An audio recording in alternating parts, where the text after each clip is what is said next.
warahmatullahi wabarakatuh.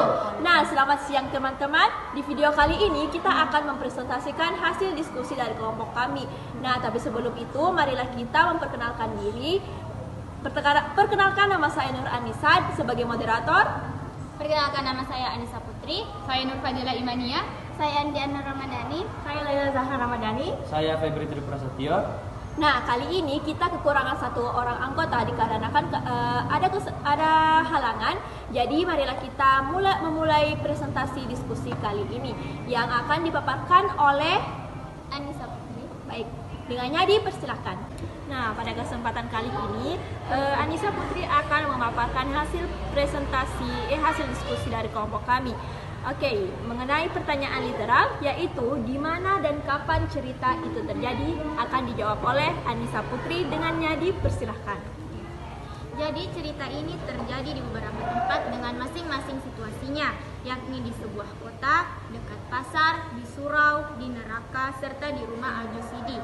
Terjadi pada siang dan malam saat tokoh aku berbincang dengan kakek dan saat Al-Jusidi menceritakan Haji Soleh di neraka.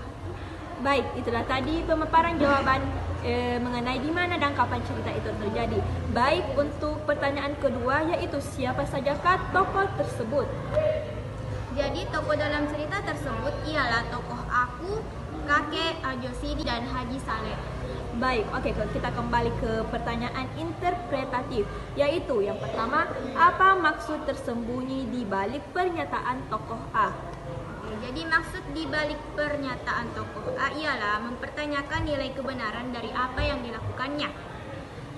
Kita kembali ke pertanyaan kedua, yaitu bagaimana makna lugas dari perkataan tokoh B? Jadi makna lugas dari perkataan tokoh B ialah menyatakan kesalahan yang telah dilakukan. Tokoh B dengan sengaja menceritakan bualan yang dikarang-karangnya sendiri untuk menyindir seorang kakek yang hanya sibuk beribadah kepada Tuhan tanpa memperdulikan orang-orang di sekitar. Nah, kali ini kita sudah bersama dengan Saudari An-Nur. Jadi Saudari An-Nur ini akan memaparkan jawaban dari pertanyaan integratif, yaitu yang pertama, bercerita tentang apakah cerita di atas? Cerpen di atas berjudul Robohnya Serakamus karya A. Nafis menceritakan tentang keadaan iman seorang tokoh kakek yang tidak seimbang akibat mendengarkan cerita dari Al-Jusidi. Ia merasa tersindir karena cerita Al-Jusidi tentang Haji Saleh yang dikirim Tuhan ke mereka neraka, akibatnya keegoisannya saat hidup hanya untuk Tuhan dan tidak mempedulikan kehidupan sekitarnya. Kakek berpikir bahwa tak apa hidupnya miskin asal tidak miskin ibadahnya kepada Tuhan. Akibatnya kakek mengakhiri hidupnya dengan cara bunuh diri. Baik, itulah tadi pemaparan jawaban bagian pertama. Bagian kedua, yaitu apa pesan moral yang hendak disampaikan pengarang dari cerita tersebut? Pesan moral yang terkandung dalam cerpen tersebut mengajarkan kepada kita untuk jangan terlalu mengambil hati omongan orang yang dikira belum tentu benar dan jangan pula suka mengumbar-umbar sesuatu seenaknya sendiri. Hendaknya kita menjaga omongan kita kepada orang lain. Nah, itulah tadi pemaparan jawaban dari pertanyaan integratif. Selanjutnya kita akan melangkah pada pertanyaan kritis yang akan dipaparkan oleh Saudari Laila. Nah, kali ini kita akan membahas tentang pertanyaan kritis, yaitu untuk pertanyaan pertama, ditinjau dari sudut pandang agama, bolehkah tokoh C berbohong kepada tokoh A? Tentu saja tidak boleh. Ajaran agama manapun pasti melarang tindakan tersebut dan bahkan menyebut kebohongan sebagai salah satu dosa yang akan mengantar kepada dosa-dosa besar. Baik, itulah tadi pemaparan jawaban bagian pertama.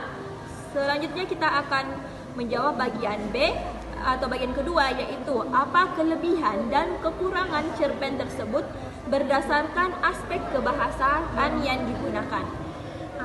Kelebihannya adalah dilihat dari aspek kebahasaannya, cerpen ini mempunyai ciri khas bahasa yang cair dan komunikatif, mendekati bahasa lisan, seakan kita sedang mendengar Ali Akbar Nafis bertutur menceritakan cerpennya. Nah, kekurangannya dilihat dari aspek kebahasaannya, cerpen ini memiliki gaya bahasa yang kurang jelas dan sedikit sukar dipahami dikarenakan cukup banyaknya kalimat langsung yang digunakan dalam cerpen sehingga membuat pembaca bingung. Gaya bahasa yang dimiliki cerpen ini pun terkadang tidak akrab di telinga generasi muda zaman sekarang, namun hal itu tidak bisa juga disebut sebagai kekurangan. Mengingat bahwa cerita itu ditulis pada tahun 1995 dan menggunakan gaya bahasa yang sesuai dengan zamannya.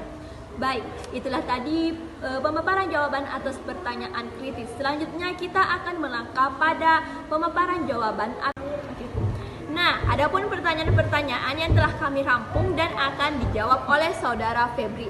Nah, untuk pertanyaan yang pertama yaitu di mana dan kapan peristiwa dalam itu terjadi? Peristiwa dalam cerpen ini berada di kota, di surau kakek, rumah Ajo Sidi, dan lain-lain, terjadi pada siang dan malam. Nah, untuk pertanyaan kedua yaitu kata-kata robohnya surau kami itu maksudnya apa?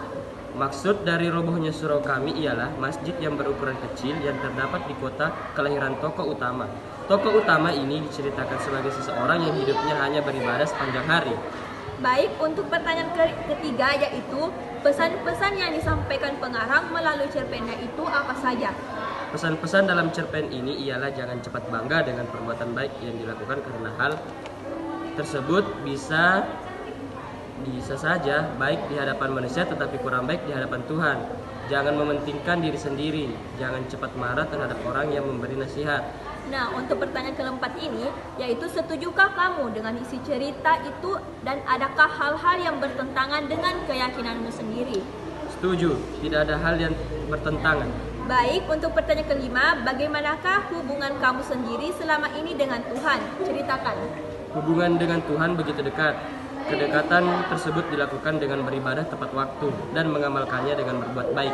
Nah, itulah tadi pemaparan jawaban dari pertanyaan-pertanyaan telah kami rampung dan selanjutnya pertanyaan yang dibuat oleh kelompok lain akan dipaparkan oleh saudari kita yaitu Nur Fadila Imania. Nah, pada kali ini kami akan bertanya kepada kelompok-kelompok lain berdasarkan pertanyaan yang telah kami tadi diskusikan.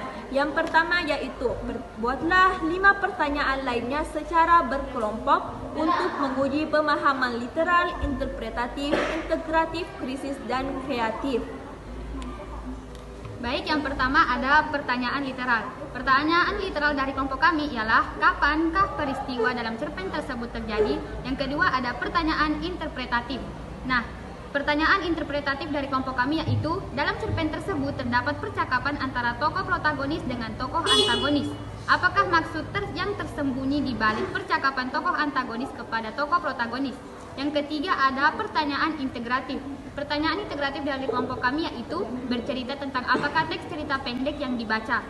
Yang keempat ada pertanyaan kritis, yaitu dalam cerpen tersebut terdapat nilai-nilai budaya dan sosial. Jika dihubungkan dengan kenyataannya, apakah nilai-nilai tersebut sudah sesuai di masyarakat?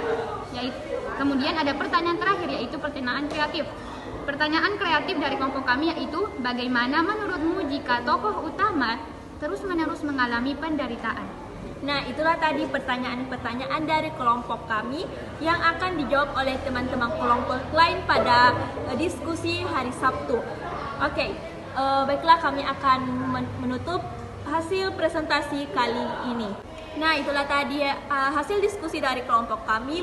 Jika ada salah mohon dimaafkan dan sampai jumpa pada hari Sabtu minggu ini. Kami ucapkan wassalamualaikum warahmatullahi wabarakatuh.